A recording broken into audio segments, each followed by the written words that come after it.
Ladies and gentlemen, now I have the pleasure to invite His Excellency Dr. Subramaniam Jaishankar, the Honorable External Affairs Minister of India, to the podium to deliver his keynote speech. Honorable External Affairs Minister of India.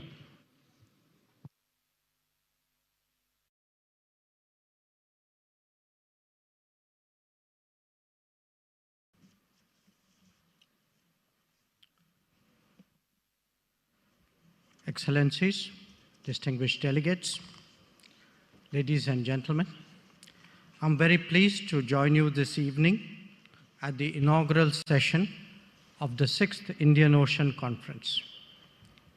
In these years, we have come a long way, and I compliment the organizers, India Foundation, for their commitment and perseverance. This particular conference has been made possible by a partnership with the government of Bangladesh. Let me appreciate the personal support and encouragement extended by Prime Minister Sheikh Hasina, reflected in her presence amongst us today. I also thank the President of Mauritius and the Vice President of Maldives, all the distinguished ministers, notable dignitaries, scholars, and experts who have joined us. Your attendance will add a richness and texture to our conversations over the next few days. Let me begin with Bangladesh itself, which released its Indo-Pacific Outlook on the 24th of April, 2023. By doing so, Bangladesh joined a number of countries ranging from the ASEAN and East Asia to Europe and North America in articulating its thinking on this important subject. Indo-Pacific is a reality and becoming more so with each passing day. It is a statement of our contemporary globalization and an underlining that we are getting past the framework of 1945. There are obviously nations who have a vested interest in perpetuating the past, as indeed they have in larger international relations, including the structure of the United Nations. But time does not stand still for anyone. Change has to be recognized, and I'm truly glad that Bangladesh has joined the company of those who have done so. Excellencies, ladies and gentlemen, I particularly note from the 4 guiding principles and the 15 objectives of Bangladesh's outlook its respect for the 1982 UN Convention on the Laws of Seas, UNCLOS. It is essential for the credibility of the global order that such foundational regimes are respected and scrupulously observed by all signatories. May I add that the views of Bangladesh are particularly noteworthy because of its standing as a progressive and successful developing economy that is making its fullest contribution to regional growth and prosperity. Let me now address the issue of the Indian Ocean. Because the world is understandably seized of the larger domain of the Indo-Pacific, we should not underplay the issues and challenges of one of its core constituents, the nations of the Indian Ocean.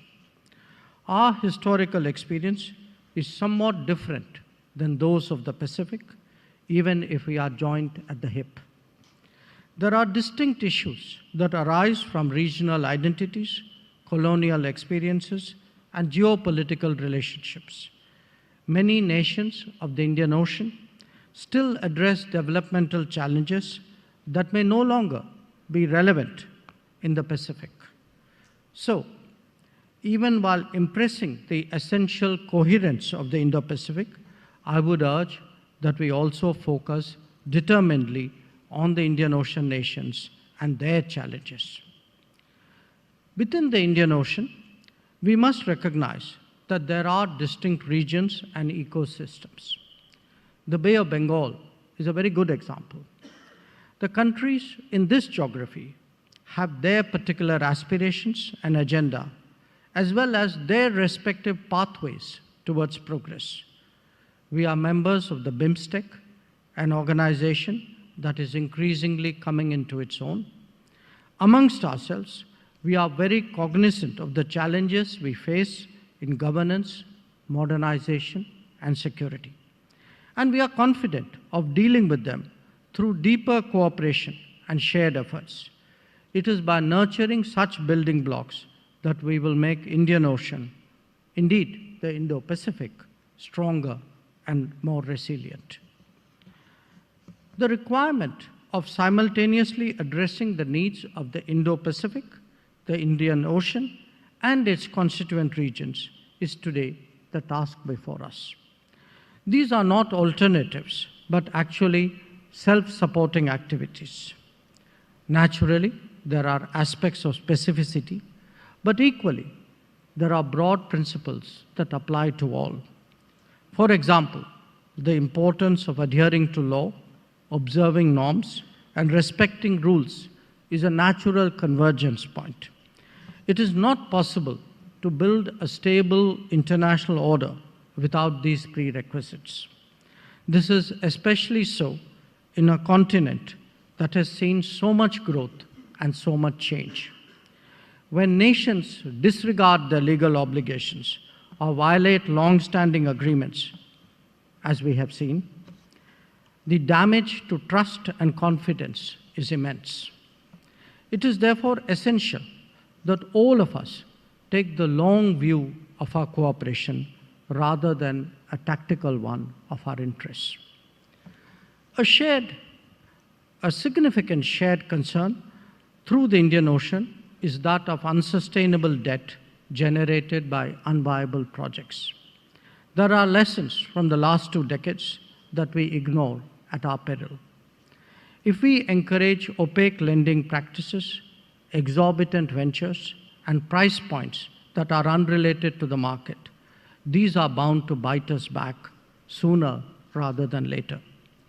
Especially so when sovereign guarantees have been proffered, not always with due diligence. Many of us in the region today are confronting the consequences of our own past choices. This is time to reflect and reform, not one to repeat and reiterate.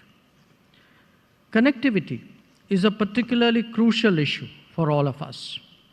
This is because the era of imperialism disrupted the natural linkages of the continent and created regional silos to serve its own ends.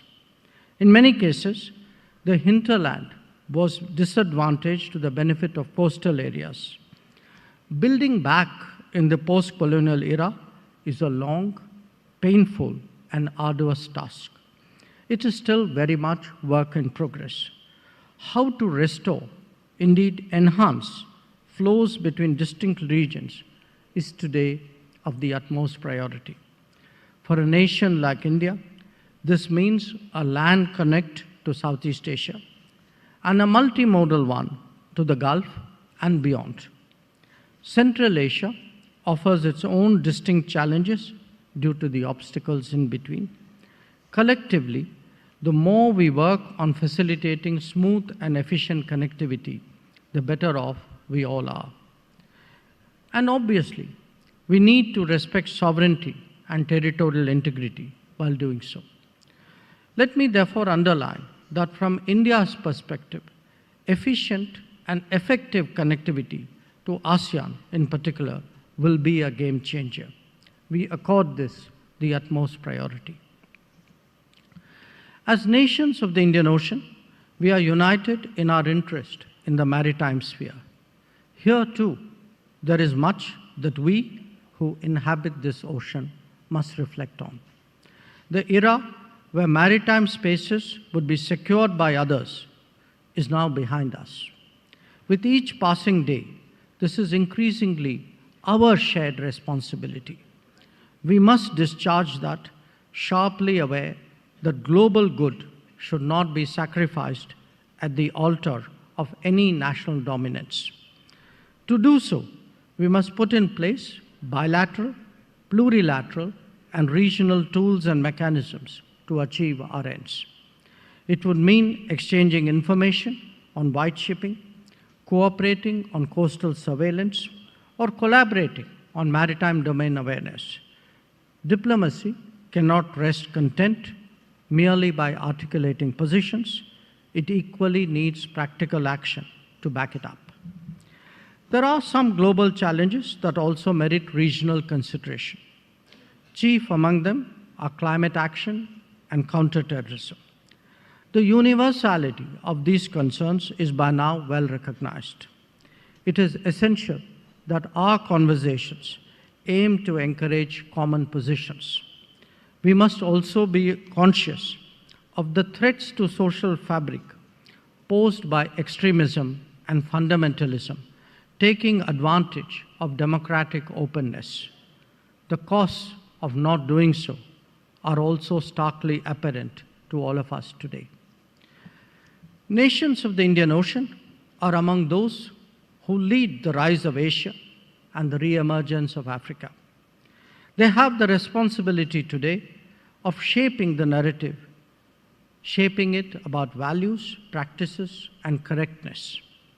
It is essential that their culture, history, and traditions are presented to the world. If we are to compare the relative weight of littorals, that of the Indian Ocean still has to play catch-up. Our challenge, indeed our responsibility, is to hasten that process. Allow me, therefore, to conclude by reiterating India's commitment to the well-being and progress of all nations of the Indian Ocean. We have dedicated bodies like the Indian Ocean Rim Association or the Indian Ocean Naval Symposium with their specific mandates. We expand on that belief through the Neighborhood First policy, the Sagar Outlook, and our approach to the extended neighborhood. Beyond that, we believe that a seamless transition into an Indo-Pacific is to our collective advantage. This is a gathering of like-minded to have an open and fruitful discussion on various dimensions of our cooperation. I wish the deliberation all success. Thank you.